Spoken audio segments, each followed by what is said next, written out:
You're lucky we spotted the mix-up in time. I know I should have said Have you something, but... any idea how serious your sister's condition is? Dr. Winters, I think that's enough. Can I have a word?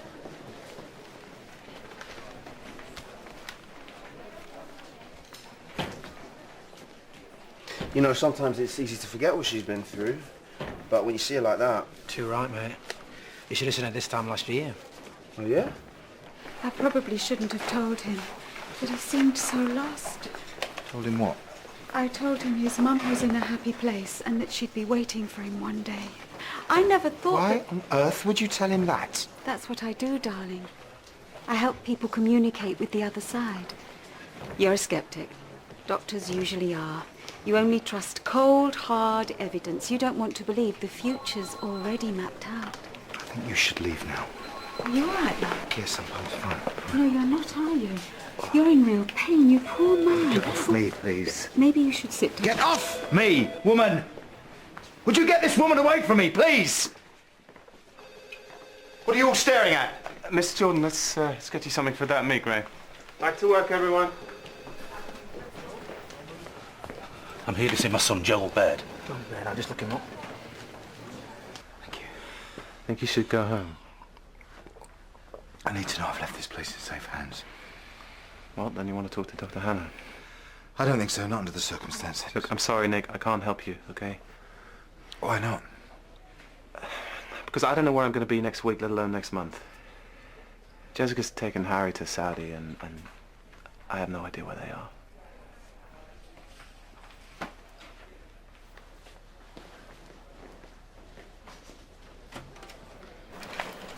You're not going to tell the police, are you?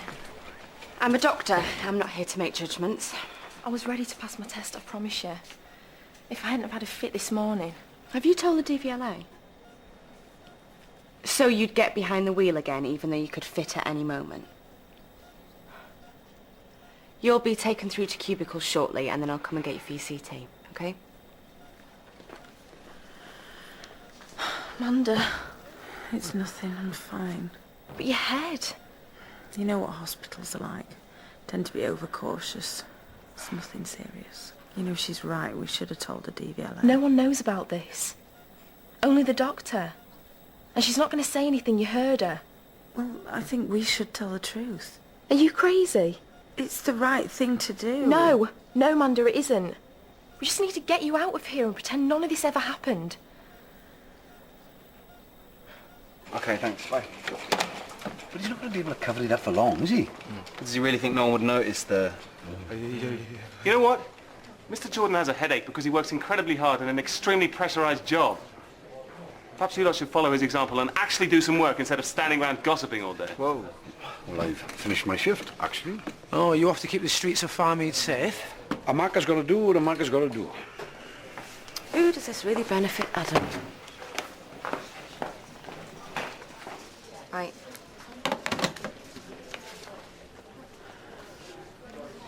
Hey, What do you want? listen, I realise I might have been a bit petty earlier. I'm not one to hold a grudge, and I can see how much this means to you, so... So? So if you need Dr. Fordrin to make one last appearance, I'm happy to step up. Just tell me what you want me to say. Zoe, can we talk? This is the busiest day of the week for me. I know. I had to turn down an airport fare to come here. I'm sorry, I told him not to call you. What's all this even about? Doesn't matter. Well, the doctor said they were thinking of sending a shrink down to see you. What do you need a shrink for? And anyway, why weren't you in school? I had to be somewhere. Where? Where? Joel, I want you to tell me the truth. What were you doing this morning? I was talking to Mum.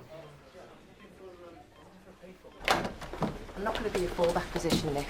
Sorry. Adam's told me about your arrangement. I should have realised sooner. I mean, you've been clinical lead. You're more than capable of running this place. Don't patronise me, Nick. Zoe. So what's your plan? No, let me guess. You've been offered some exciting clinical work in Zurich, or London, or perhaps Rome. You'll be gone for a while you're having your chemo, and then you'll be back, and the lying will begin all over again. I wouldn't call it lying. Oh no, what would you call it? I'm clinical lead. People look up to me. You know who you are? You're the Wizard of Oz. You want everyone here to see you as this all-powerful figure, when really you're just a scared bloke behind a curtain cranking levers. We're talking colleagues here, nothing more. Oh, and I suppose that means that they're not to have any personal feelings for you whatsoever. My personal health is none of their concern. At the very least, they deserve an explanation, Nick. Sorry, but I'm not going to help you propagate this lie. If I believed you were man enough to tell everyone the truth, or if you were genuinely capable of handing over responsibility to someone else, then maybe things would be different. Sorry. But they're not. I wanted to give the poor kid hope. Is that such a bad thing? And if he'd had anyone else to talk to, he wouldn't have come to me, would he? Are you trying to tell me how to raise my son? Heaven forbid. You're obviously doing a great job. No, listen, I'm not peddling lies to kids. I helped Joel commune with your late wife's spirit. I know that might not be easy for you to hear. You're lying. You're entitled to your opinion. It's not my opinion. I know for a fact you're lying. Oh, really? And how can you be so absolutely certain? Because Claire's not dead. You need to speak to your son. Sarah Evans. Miss Evans, this is Jay Faldrin. Oh, Dr. Forden, thanks for calling. I'm sorry it took a while to get back to you. I think Ruth told you I'm about to catch a flight to Iran. Yes, she did. Will you be away for long? Yes, I'll be leading a team at the Ghormeh Sabzi clinic in Tehran. I'll be there for at least 8 months, possibly longer. Oh, well, I better get straight to the point. When we met, you mentioned that you might know some interesting avenues of funding. Yes, indeed. I'm afraid I can't give you good news on that front. I made a few calls on your behalf, and it seems that in the current climate, no one has any money to invest in anything. Even life-saving equipment, more's the pity. Oh, well, it is a shame. Well, thanks for asking anyway. Honestly, it was no trouble. I also wanted to say, Ruth Winters, I mean, I know I'm biased, but she's a brilliant doctor. I think you're lucky to have her. Yes, I think I am too. I think she'll be a great asset to my surgical team. It's been a pleasure talking to you, Dr. Forden. Likewise.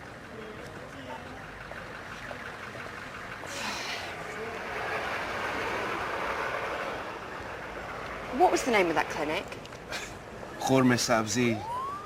It's kind of a herb stew my nan makes. It's well tasty. I'll catch you up.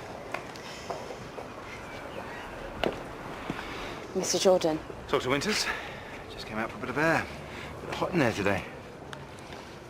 I know what's going on. I don't know how I can begin to explain this to you, Joel. Just please, believe me when I tell you I did it to protect you. The truth is,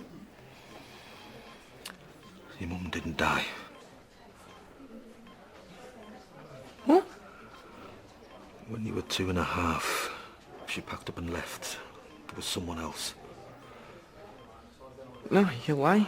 I'm sorry, mate. She realised she'd made a mistake, that she wasn't quite out for being a mother. Why are you telling me this?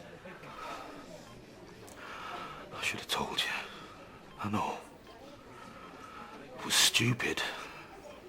I thought it'd be better for you to have a mum who loved you and couldn't be with you anymore than the truth. Just get out. Leave me alone. Okay, just get out.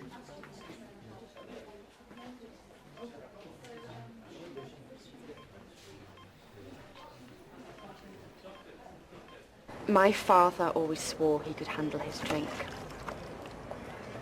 But that's because he could never remember the things he'd said. The things he'd done. I can assure you that 1 or 2 nights of overdoing it does not make me an alcoholic. The side effects? The slurring, the shaky hands. You can explain it all, I bet. Well, Like this morning when I asked you about the cut on your head. You paused. So someone else might not have noticed it, but I did. why are you telling me all this? Because I want you to get help. Thank you, Dr. Winters.